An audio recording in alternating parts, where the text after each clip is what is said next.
दैया बै थांनाय बोरिनिफ्राय दिनै सानसेनि गेजेराव खमैनो 50 मिटारनि बारा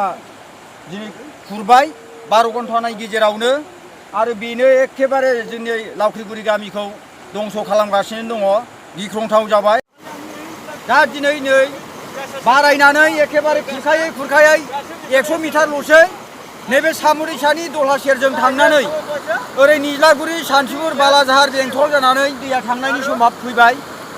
अन्नानै गभर्नर सरकारा जेन' फैनानै नायफैयो सरकारनिफ्राय निज्ला दैया एखे हाजोनिफ्राय फैनानै जोंनि लावख्रिगुरिखौ दंस' खालामजोब्बाय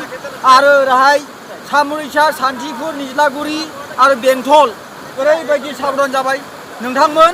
जों एखेबारे बिपद जों खर' हमबाय जों दुखु दं नैबे निज्ला दैया दिनै खुरखागासिनो दं मोगा-मोगि 1 घन्टानि गेजेरावनो 60 मिटार जोङो 1 घन्टानि गेजेरावनो खुरनायखौ मोगा-मोगि नुबाय आरो दिनै 100 मिटारल'सै बाखि खुरलांनानै बाज्रुमब्लानो सान्थिफुर निज्लागुरि जानानै थांबाय।